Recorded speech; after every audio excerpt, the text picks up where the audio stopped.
Fusion. I'm Nushin. I'm a professor at the School of Engineering. I'm a nanotechnologist, and working on a tiny things. And I also lead a large research team here. It's Nanotech Laboratory at Macquarie University. Hello, Nushin. Hey, Ian, how are you? I'm good, thank you. How are you? Good, good, good. Good to see you. It's been a while. It has been a while. I think I was a postdoc, if I'm right. I was a You are postdoc at right. UTS. Yeah. You are working on a device to diagnose by breath. Or you just finished, I think. Yes. Yeah. I think I was a part of the biomedical devices team, and I think Oh my God, yeah. 8 years ago, wasn't it? I think. It is, yeah, because I joined Macquarie in September 2018. Yes, it is 8 years, it's 7.5 years ago. Wow. How are you doing? I'm not bad. I'm not bad. You're doing very well by the looks of things. Yeah, I think Macquarie has been a good move back then as just going to the right place. They wanted to grow School of Engineering and kind of like it was in the focus of university, so they recruited a lot of people. So it's a pretty young school. I think they started School of Engineering at Macquarie 2012, almost 10, 11, 12, something like that. But And then by the time I joined, yeah, they were like a couple of degrees established and they wanted to establish more degrees. So they recruited a lot of young researchers, like a lecturer, senior lecturer. We barely had any professor back then. I think in our mechanical team, we only had one professor. They were all lecturer and senior lecturer, but it was fun because we kind of we all very motivated. We all grow together. Yeah, it was yes. pretty. It was like a very nice journey. Oh, that's great. Fantastic. You're going to give a talk at the Frontiers of Science Forum about big things in the world of the very small. So, as a nanotechnologist, are you going to be explaining first principles or are you going to be talking about some of your achievements? A little bit of both, I think. I'm very excited about um, increasing the awareness about the field of nanotechnologies. It happened so often in my career when I introduced myself as I'm a nanotechnologist, then I could actually get this impression that um, is it even a word? Like, is it a real word? What are you talking about? And then from the other side, we heard a lot of discoveries and a lot of groundbreaking work has been done by all researchers all around the world in the field of nanotechnology. And I think we are at the point to start serious talk about what nanotechnology is and what it can do for the society. It's a very broad field of research. You can be a biologist and you can do nanotechnology. You can be a chemist. You can be an electronics. You can be a materials engineer working on nanotechnology. You can be a physicist. And I think that is good and bad. It is good because there are a lot of opportunities, but it also might be confusing, especially to the young generation, because I would like to encourage everyone to be a nanotechnologist. And then if there is no clear understanding about what a nanotechnologist does, then it make my life a bit more challenging. Yes. And I believe congratulations are in order. You won a Eureka Prize last year. Oh, that was a dream come true, a dream come true. I was waiting for that moment for at least 7 years. Like I remember I was a young PhD graduate and I was watching Eureka Prize using the live stream in YouTube, and I was standing up clapping for every winner, and I kind of imagined that, oh my God, what a room full of like 500 brilliant minds. And I was dreaming about, would it be possible for me one day to just have a seat, just have a seat in this room. And I wouldn't even imagine that one day I would be a finalist, which I become a finalist in 2023, but I didn't win it. And then and then again becoming a finalist in 2025. And this time, really, I think that was like the time that I used the stairs to go on the stage. That moment when I came back home, it was repeated in my mind like 10,000 times. I was still climbing the steps to get on the stage. Such a very, very special moment for me. Absolutely. And you won the award for a new technique. Yes, the innovative use of technology. Yeah, and I think it's also quite relevant to what we're talking about today. There's a lot of discoveries in nano field as a nanotechnologist, but then you will stop, you would pause for a moment and say, okay, so what? What can I do with it now? Because it's in a very, very tiny scale, and is it really useful for real world application?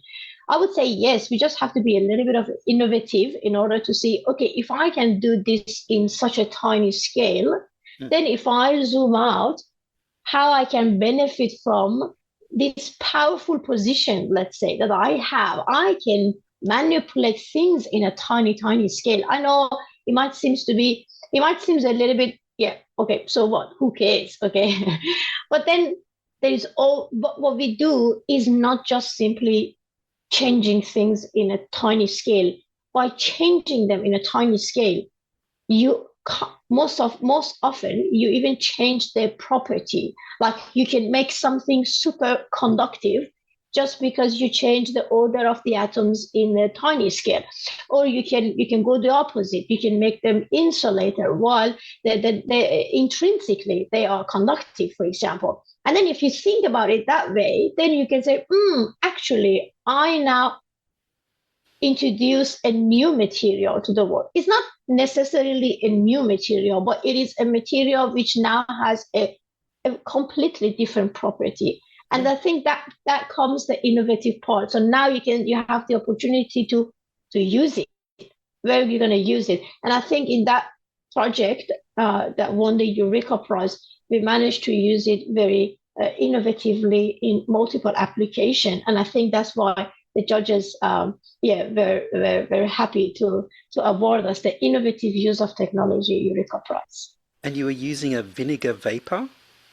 Oh yes, yeah. So this is a funny story. So the thing is, you when you are working on a nanoscale, you are actually building something from scratch, which and then you have a lot of building blocks. So in a very very extreme level, the building blocks of whatever you're building are atoms. I am not working in atoms. I'm working with particles, nanoparticles, which they're usually around 5 to 10 atoms next to each other. Okay, that's the size of it. It's not one single atom.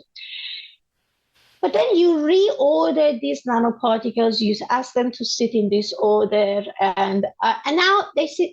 Imagine that if I have even half a centimeter square of a surface, I have billions of these nanoparticles sitting next to each other. So there's a lot of them sitting. And then if you imagine this as one nanoparticle and this one as another nanoparticle, they just sit next to each other, but they're not really communicating with each other. And this is valid regardless of the shape of this nanomaterial. It can be a nanowire, it can be a particle, it can be a flake, doesn't matter. As long as it's in the nanoscale, the challenge you have is you have billions of particles sitting next to each other, but they just simply touch each other. They're not really communicating. For example, if I want to get a signal from my nano-based sensor, then the electron should move from one particle to another one, to another one, to another one, and then we're talking about like billions of them. And if they're not really connected, like these channels, they're just sitting next to each other, the electron come here and hit this very, very solid wall. So the electron cannot jump to the next one. Traditionally, what we do, we put it in the oven and we do the hot heat treatment. Like let's go to like 500 degrees or 600 degrees. It depends on what particles we're talking about. And that's how we create this channel. So now the electron can move. But that limits us. It limits us so significantly because if I have my nanoparticles sitting on a very, very thin polymeric layer, for example, I have a flexible sensor, or if I have my nanoparticles sitting on a tiny, tiny electrodes, like a tiny electrodes of gold, then that electrode also get melted or damaged in the oven while I'm trying to create this channel. So what we did, we actually exposed it to vinegar. I mean, in the lab, we call it acetic acid, but it was so diluted, like 1 mole, which is literally vinegar. It's so diluted. So we put it in the petri dish. Of course, in the paper, we put it in a chamber, but it was a petri dish. So we put it in a petri dish. We put 3 droplets of vinegar, a very diluted vinegar, and we put our sensor inside it, and then we put the lid. 5 minutes later, kind of look at it, and it was like because the vinegar evaporates, and we kind of reached to the saturated level that there are a lot of vinegar molecules in that chamber, let's call it. So then we open the lid, the vinegar is gone. But what happened is that between these two particles, now there is a condensation of the vinegar sitting there. Why we chose vinegar? Of course, we tried other liquids, didn't work. So vinegar has for that particular particles that we have, vinegar dissolve the particles a little bit, like a localized dissolving solubility a little bit. So what happened is that these little atoms here and these atoms here, they start moving around. And then we ended up creating that channel over there at room temperature and only after 5 to 10 minutes. So the sample worked beautifully, like even better than the traditional one that we put it in the oven.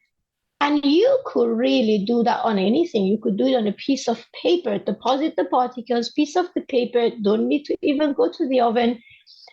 And then, 10 minutes later, boom, these two particles are connected and we could receive a very high signal from our nanoparticles. So that was a eureka moment, I would say. Amazing. So that's the sort of thing you could be using in making computer chips and things like that.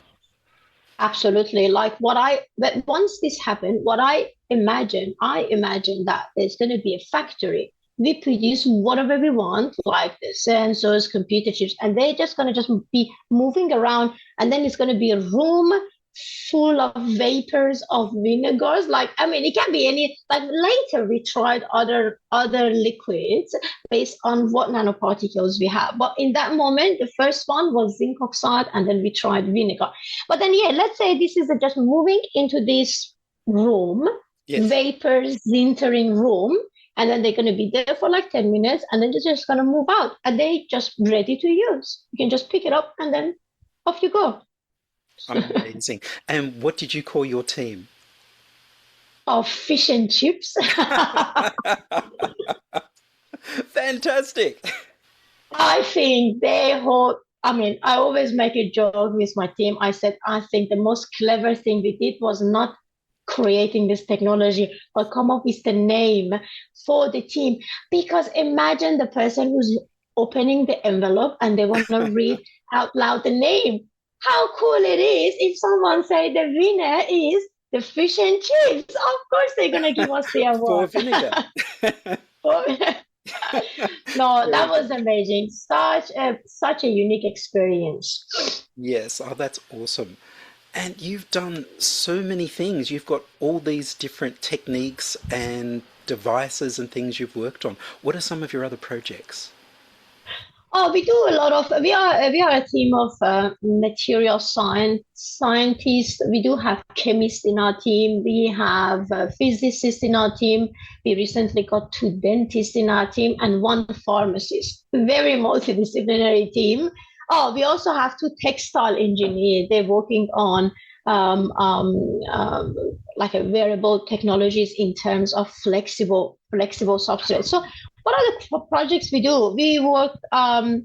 several years with Cancer Institute. I was privileged enough to be funded as the Cancer Institute Fellow for the development of SunWatch, which is a smart UV nanosensing watch. And this the story about that actually goes very, very like more than 13 years ago when I came to Australia. I came to Australia end of 2012, yes, to do my PhD at AEU. And this is also a funny story. I love stories.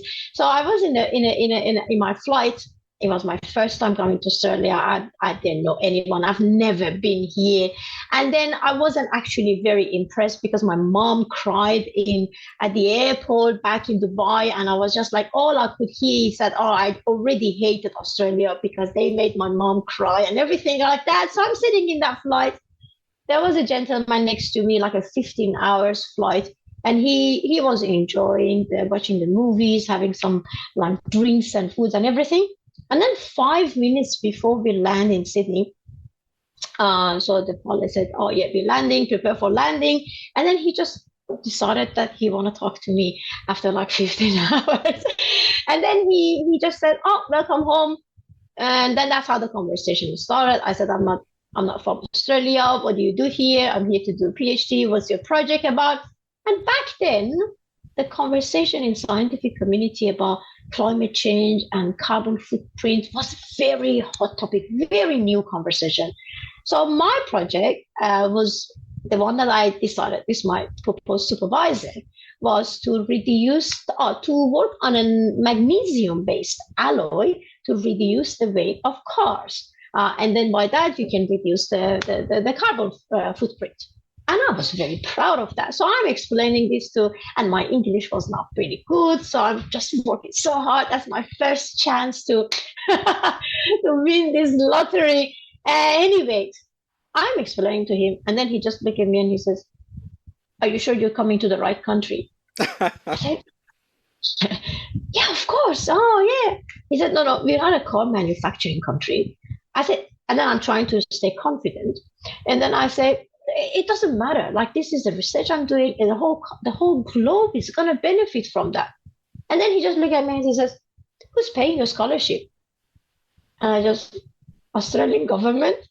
And then he said, "That's my taxpayers' money. Oh, you can't work on a project that benefit the car manufacturing countries like Germany and Japan. No. You have to work on something that benefit my people." Very harsh at that moment, but it changed my life. So I'm landing, and all I'm thinking about, oh my God, I don't want to have this conversation for the next 4 years here. Whoever I meet, they're just going to ask me why you're working on a car manufacturing based project. And that's how I started searching what is one of the main problems here. I mean, of course, the ones that I can contribute to. And then back then, I realized that Australia has the highest rate of incident and mortality of melanoma in the world. And it's just because it's a beautiful country, we get exposed to high level of UV. And an interesting one is that 94%, based on Cancer Council report, is overexposure problem. So it's not a genetic problem. So we can fix it. So I'm an engineer. So I was just like, what if we have a device like we can just attach it somewhere, it's communicating with our phone, and it tells us how much UV we've absorbed over per day, let's say. And then if it's smart enough, it can even communicate. It can send us a text message or a notification or something, and it can let us know, just sick shade, go back inside, something like that. And that's how my PhD project started. But of course, back then it was only working on a sensing material. I wouldn't imagine that one day I will really have a device out of it. I will do the preclinical trial, for example. Now the device has been patented by Macquarie, has been licensed by a company, and they did the capital raise, the fundraising. They raised I think $1.2 million at this stage for the first 18 months to kind of to progress in the commercialization pathway, and that is also very satisfying, very rewarding to see that something, a tiny conversation, which wasn't actually very pleasant at that time, ended up doing something good. Mm. And so we might see this sensor in our smartwatches in the near future. Yes, in the smartwatches, and currently we're working on multiple prototype because the work on the technology and the layer that can do all those kind of measurement and signaling is done.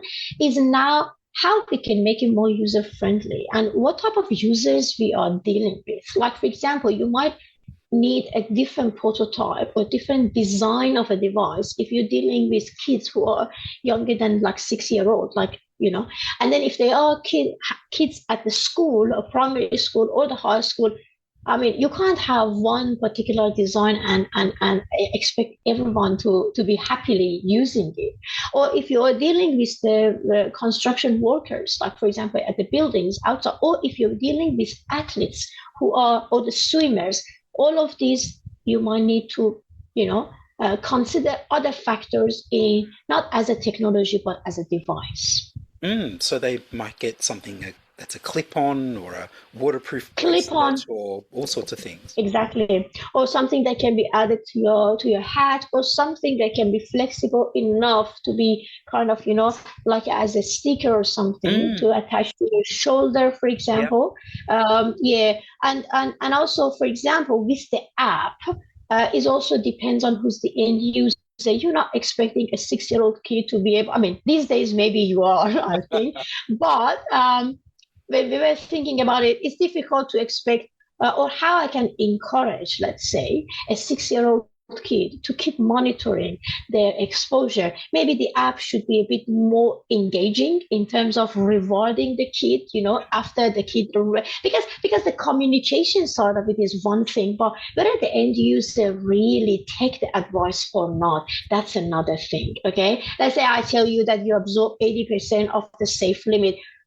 Do you take an action immediately or you're just going to delay it a little bit again? So it really depends on the end user. And also I think the app should be smart enough. The app should be personalized as well. Like for example, the way it's communicated with me, with my skin type, would be very different. The sensing technology does the same job. It doesn't really matter. It's the UV index, how long, for what intensity of UV index. But what that means to me, if I'm a cancer survivor or if I'm a healthy person. So, I mean, these are the work that we're doing. We just want to be really inclusive enough. So Mm. when it goes to the market, because I'm aware of several devices before us, which they actually managed to send it to the market, but they have to ask for return in a couple of years because the device was not doing what it's supposed to do Yeah. you Yeah. know yeah, so if I don't have any device, I might be more careful about my exposure. If I'm having a device, it should be reliable enough because I'm listening to my device. And Mm. if the device is not meant for me, then it might be even more dangerous because now I'm already, you know what I mean? So Yeah. it's a Yes. kind of a, yeah, it's a very, very, then you have to be very careful. You're dealing with Yes. people, you're dealing with people's trust. And this is their life. If you send it to the market, you're telling them that this is what the device is doing. Mm. Yeah, it doesn't. Either you have to send it based on the end user, or it should be inclusive enough that it's going to cover a wide range of end user, and it's going to be good for them. Yeah, no matter who they are. Absolutely. I think you've hit it so that not only do you have to get exactly the right sort of sensor that's small enough and gets the signals, but then you've got to communicate the risk factor to the person who's using it. And that's a really complex idea for someone to It understand, is. whether they're 6 or 60. And then what do they do? Like, is 80% mean that you should have gone in 50%? Is 20% too much? Does 100% mean it's too late and I should give up? It's a very Exactly. communications based idea. Absolutely. So what we're trying to do is, as a not so there are a couple of things we do. One team is working on the electronic side of it and the product design, but then the other team is for the software. Like the ideal situation is that the software would be the same for all end user, but then it's going to be personalized. So the end user would select who they are, And then if there's any history of melanoma or skin cancer, what is the skin type, and then what is the environment and all of that. And then the communication would be, adopted based on, like, it's going to be, a proper communication based on the end user. But the software one, it's not easier, but it's more manageable. But then how you design this product based on, like, if I'm having a watch already, I'm not going to wear another watch. Or you can't ask a 4-year-old or a 6-year-old to wear a chunky watch around their wrist. So the product design right now is something that we are taking it very seriously. Support diffusion by buying from the Diffusion Science Etsy store. Catch people's eyes like flies.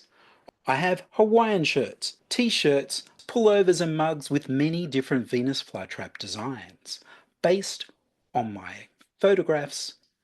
Check out the shirts and other Venus flytrap designs at diffusionscience.etsy.com. I'm Ian Woolf.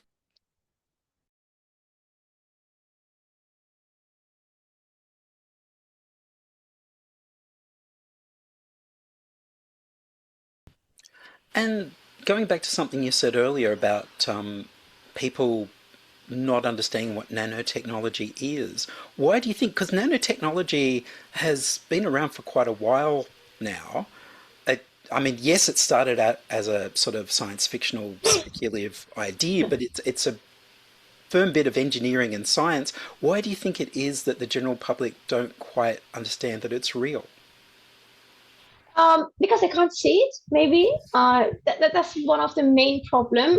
Um, it is quite difficult. Like, even myself, when I started working on nanomaterials and then do my PhD in nanotechnology, I was a materials engineer, but in my bachelor and master's degree, my samples were like this size sample.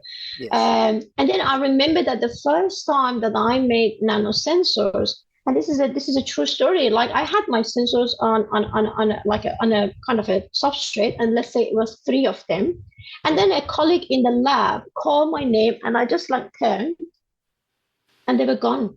Like, Oh no. just a quick move, and my samples are gone, and I couldn't find them anymore because they were so light Mm. and even like a sign. Sometimes that's why sometimes we wear masks. It's not only for our own safety, which it is, but it's also, if you breathe, you might your sample might fly, and then you might lose it, and then you can't find it anymore because it's too small. It took me a while to get used to this size. Like, even when I had my first PhD student who used to be a mechanical engineer, and then I gave him a tweezer and I asked him to pick up one of these samples. He had a very, very difficult time to pick it up, even though he had a lot of muscles.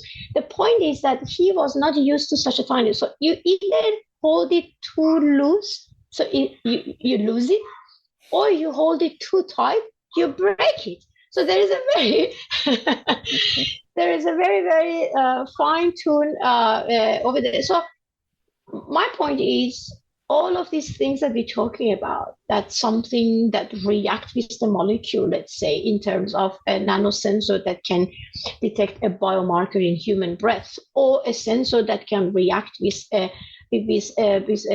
photons in solar radiation to tell us how much UV is absorbed by us. All of this, we know that it is happening, but can we see it? No, we can't really see that. So, and I think that makes it quite challenging Mm.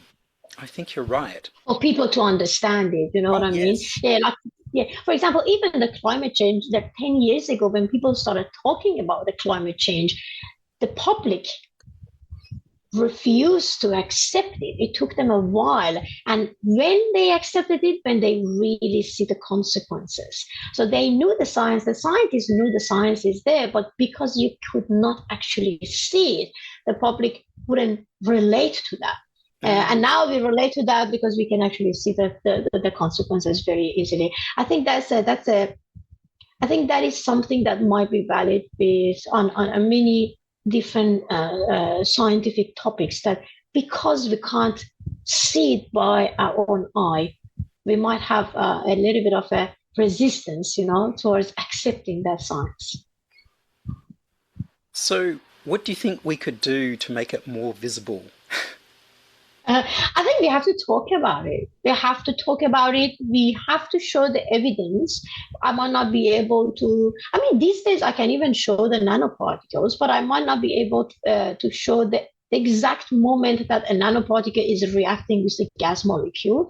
Not yet, but I think we can show, we should be clever enough, I think, to think about how we can show the effect of this science or the Mm. consequence of it. I mean, either positive or negative. And I think that is a part of the science communication, which I'm very passionate about it. But I unfortunately, sometimes I see that some colleagues, they don't see science communication as the way I see. I see it as a duty. How come? Because I couldn't do any of this if it wasn't for taxpayers' money. And none of my students could do neither of their project they're doing. So the whole university is built on taxpayers' money. I think not only university, all the R&Ds we do, at least in Australia or in many countries in the world, is the taxpayers' money. They deserve to know what we're doing with their money, I think. So, and also, public is very important because they can influence the decision makers in order to deciding which science will be more important, or they would like to see more of this science. So I always talk to my colleague and I say, if they know about what you're doing, your chance of securing funding might even increase because they can influence. That's how the whole climate change happened. The scientists who were doing climate change 10 years ago, they didn't have any funding. But now, if they propose something tangible, there's a very good chance because public is putting pressure on the decision makers that we need money to go to this field of research. And I think it's a win-win situation. It's not only our duty, but eventually we're going to benefit from that as well to do even more science. I think you're right. I think it's one of those things where there's already nanotechnology in our lives, and most people don't know where it is, not just because they can't see it because it's so tiny, but also because it hasn't been explained to them. Explain to them, yeah, exactly. And I think then we might be able to address several problems, not only the funding problems, but also if the public and scientists get closer and closer together. Me as a, let's say, someone who is designing different type of prototype, I would design it better if I know what they need. And they can only tell me what they need if they know what I am capable of. So it's a kind of a very is a necessary over there. Otherwise, we're gonna stay in our own bubbles, both of us, both community, and we can never do something to its full potential because we not really have a good understanding about the other side of the story. Yes, exactly. I was speaking with Eliza Middleton, who'll also be at the Frontiers of Science Forum, and this is her area. She's talking about how you need to talk to people of different disciplines to get a different Absolutely. perspective on things. I'm remembering something you said earlier about you've got dentists on your team. Yes. Is there Yes, a I have two project? dentists in my team. Yeah, so they are so that we have something at Macquarie University. It's called co-tutel. Co-tutel is that the student does half of their PhD in one university and they do the other half in the other university. So these two dentists, they came from medical school to School of Engineering. It's pretty cool project. One of them is working on, and I learned a lot about dentistry through their project. But one of them is working on guided bone regeneration, which is, yeah, is a mouthful. And then she's working on a nanomembrane to separate bone from tissue. So the story is that for so many reasons, we might need to get rid of a piece of a bone. It can be in our mouth as a dentistry, or it can be any part of the bone. And then now we have to give time to the bone to grow back. But bone is much slower in growing back rather than tissue. Tissue can fill any cavity so quickly. And then if there is this cavity, and this is bone, and this is a tissue fill the cavity, and there is no room for bone to grow back, which is not nice. So what they used to do, old days, they used to have a membrane separate the tissue from bone. And then they take images after the surgery and everything. They see whenever the bone is grow back fully, they do another surgery and they remove this membrane. What she's doing right now, this is what they call barrier membrane. So she's developing nanofibers, and the fibers are made of absorbable polymer, which is biocompatible but also absorbable. So she's making these porous fibers as like a kind of a thin layer. And then the idea is that you're going to put it there, you're going to separate bone from a tissue, but then before doing that, the surgeon is going to decide how thick of the fiber they have to put in based on how large the cavity it is. So then by the time that the cavity is filled with the bone, the fiber is also absorbed in the body. And the cool thing is that you can add some other material into the fibers, like the growth factors, and you can stimulate the bone to grow even faster than normal. And then there is no need for the second surgery because the membrane. So it's a dentist, but is working on a nanostructured membrane, like a nanofibers, membrane made of nanofibers for dentistry. There you go. You're going to be a nanotechnologist, but you are a dentist and using a nanotechnology-based membrane. So what I would like to encourage, I would like to encourage people to consider engineering. Of course, my heart is with nanotechnology, but I think what we really need diversity in engineering, especially women in engineering, because engineers, no matter their field, they're usually designers. And when we don't have a diversity around the table, when we design a product, we're missing out on at least half of the population. We end up with designing something which is going to be only suitable for 50% or 60% of the population. This is our duty, we need diversity around the table in a room full of engineers in order to make sure that the product we design is gonna help the entire society without discriminating half of the population. So we need women in engineering. We do. Well, Noushin, thank you very much. My pleasure. Thanks for having me. Study science, because you will find in the study of science a richer, more rewarding life.